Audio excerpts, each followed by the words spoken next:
How's it going, everyone? This is Mitchell Mander here, and welcome to another review of Pokemon Journeys. Today we're going to be covering episode 36, which involves Ash going through a bit of a losing streak. Also, him and Go head to the Hoenn region to investigate a weird phenomenon going on within a sandstorm. Anyways, if you like this type of content, be sure to like and subscribe as I cover this series on a weekly basis or whenever the episodes come out. Anyways, let's get on to that review. So at the beginning of this episode, Ash goes through a series of battles against two Pokemon World Championship participants that have Pokemon that go up against Riolu that are very similar to Grapploct. So in both instances, Ash wants Riolu to keep its distance, and as a result, in both battles, it ends up losing very easily because of Ash just having PTSD from his battle with B, and so these losses eventually bring him back down to the normal class. So he goes all the way from 930 down to, I believe, 1021st rank, and Ash is pretty much out of his funk this entire episode, and he's pretty depressed. And meanwhile, there's a phenomenon going on in the Hoenn region in which there's a sandstorm, and there's a voice in the sandstorm, and it's luring people in, and they're disappearing. The Sock Rocket Labs, find this information out, and Go hears about it and decides that, hey, how about me and Ash go to the Hoenn region and investigate this mysterious event? I can catch some new Pokemon. Let's go, Ash. And Ash is over here. He's very depressed. He's sulking over here because of his losses. He's down from the super class to the normal class, and he's beginning to believe that, yeah, battling Leon again is just going to be a dream within a dream. There's just no way it's going to ever happen again. So Go literally has to drag Ash out of there into the Hoenn region, and he's still depressed all the way in the Hoenn region. Literally, he's still down in the dumps as all these people are looking at this sandstorm. This crazy event is going on, and Ash is just here depressed. He just doesn't care. He's just so concerned about going from the super class to the normal class. But anyways, the two boys hear the voice, and they get their special goggles out, and they give it to their Pokemon as well. And Sobble, who is invisible, which freaks them out, which was a pretty funny scene. Anyways, they head over into the sandstorm, and there's a bunch of people that are sinking into the sand, and they're actually in a Trapinch's trap. And Go tries to throw a Pokeball at this Pokemon because why not? And it blows it right back at him. So he throws a curveball and manages to catch this Pokemon. Jeez, Go, your curveball skills have gotten pretty good, I guess. But anyways, by doing this, he ends up saving these people. So cool. And then a Verbriba, I believe that's how you pronounce its name, is flying around the next step in the Trapinch's evolution line. And does the same thing, throws a super curveball, but this time he gets some assistance from Reboot and catches this Pokemon.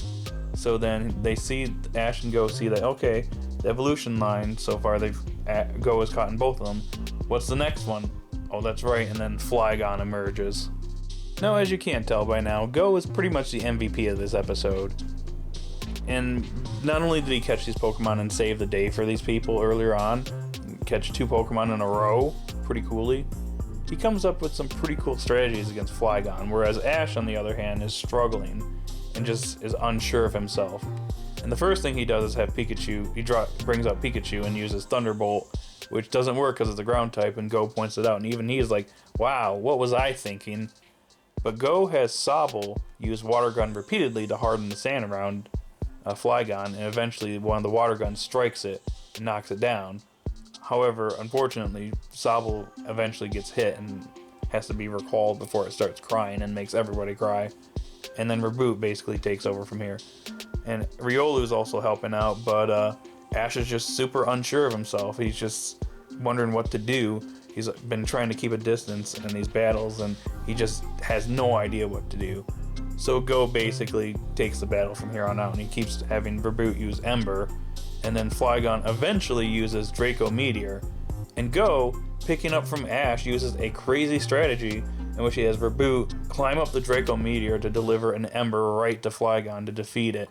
And that's when Go catches it in a Pokeball. So he has that entire evolution line. He just caught all three of them. So nice going, Go. And once the dust is settled, Ash is over here like, wow, that was kind of a crazy strategy. Where'd you pick that up from? And Go's over here like, from you, silly. I've been watching you this entire time, and I see all the crazy stuff you do in battles.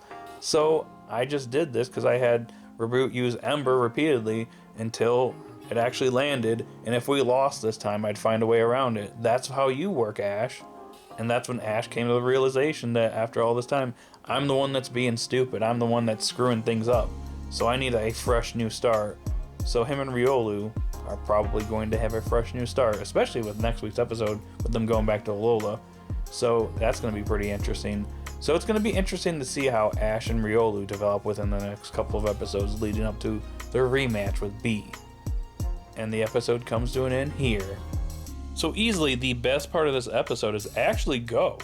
Surprisingly, Go was actually really good in this episode. Like I said a few minutes ago, he was the absolute MVP in this episode.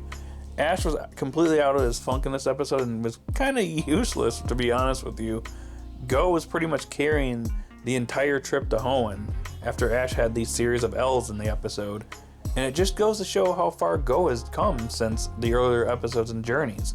Remember back in episode 7 when he completely got decimated in that Hoenn Battle Frontier tournament? And Ash was the one that was basically showing him a thing or two? Yeah, Go is the one that's showing Ash a thing or two in this episode. Everything's come kind of 360 in that way. Though Ash is kind of out of his funk in this episode and not sure what to do. But Go's the one that has to remind him that, hey, the reason I did this crazy strategy against Flygon was because of you. If it wasn't for you, I wouldn't have never done anything like this. I'd probably get washed because I wouldn't have been able to take this thing on. But look at me now. Go is actually shown to be kind of competent in battling now. Probably after hanging out with Ash for so long, he's picked up a few things or two. So Go is actually getting pretty good at battling. Ash, on the other hand, I will say there's a few issues I do have with him losing here, and I'll mention it in a minute. But I will say that it does kind of make sense that he's still a little hesitant, especially with Riolu, to go up against some of these opponents. So he wants Riolu to keep its distance because of its PTSD against Grapplock, just being unsure what to do. So yeah, overall, I mean, Go was the MVP, and Ash had to basically have this wake-up call as a result. So in this episode, Go's growth really shows. Now, when it comes to Ash's losses in this episode, it is kind of slightly annoying to see Ash kind of lose in this manner. Like, I mean, I get the fact that he got overconfident and cocky up until his battle with B, but in a way, it is kind of a little irritating, especially considering the fact that they decided to knock him out of the super class. I don't know, that kind of rubs me the wrong way, because Ash kind of worked hard to get that far, and now he's like knocked back down after defeating Karina and getting in the super class. Now he's almost like he's back to square one. I know in the episode Ash said he needs a fresh restart, but still, come on, did we have to knock him down to normal class again? I don't know, that kind of annoys me slightly. But yeah, that's pretty much the only issue I do have with the episode. And that's all I got. So overall, a pretty solid episode. I'd say it's good enough for an 8 out of 10. So guys out there, what'd you think of this episode? Did you love it? Did you hate it? Post your thoughts in the comment section down below. Be sure to like and subscribe, and I will talk to you all later. You all stay safe out there, and have a great day or night wherever you're at. Bye.